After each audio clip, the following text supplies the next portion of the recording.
ఎవరైనా సరే anniversary అడగానే gold కానీ బట్టలు కానీ ఏవో ఒకటి గిఫ్ట్ అడుగుతారు. నేనైతే ఈసారి మా ఆయన అయితే ఇలాగ మొక్కలు అయితే నాటించడానికి హెల్ప్ చేయమని అయితే అడిగాను అనమాట.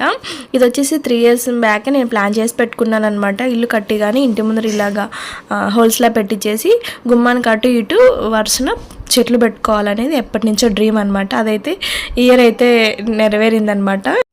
ఇంకా స్నానాలు అయిపోయి టెంపుల్స్ కన్నీ వెళ్ళేసి వచ్చాము. ఇంక ఈవినింగ్ అయితే చిన్న పార్టీ అయితే పెట్టుకున్నాం అనమాట. కేక్ కటింగ్ అయితే చేసేసుకొని చిన్నగా క్లిప్స్ ఫొటోస్ అయితే దిగుతూ ఉన్నాము. ఇక్కడ మా పిల్లలు అయితే మాకు సర్ప్రైజ్ గిఫ్ట్ అయితే ఇచ్చారనమాట. వాళ్ళ చేతులతో వాళ్ళైతే మా ఇద్దరికి గిఫ్ట్ అయితే ఇచ్చారనమాట. ఇద్దరు కలిసి ఇది డ్రా చేశారంట. నాకైతే చాలా హ్యాపీ అనిపించింది. పిల్లలు మాకు ఇలా ఆలోచించి మా కోసం పెట్టిన ఎఫర్ట్స్ అసలు ప్రైజ్లెస్ అనమాట. ఫుల్ వీడియో వచ్చేసి ఛానల్లో ఉంది, చూసేసేయండి. కొత్త వాళ్ళు ఎవరైనా వచ్చినట్టయితే సబ్స్క్రైబ్ చేసుకోండి ప్లీజ్. లైక్ అయితే చేయండి ఈ వీడియో చూసిన వాళ్ళు, కొంచెం సపోర్ట్ అయితే ఇవ్వండి. Thanks for watching.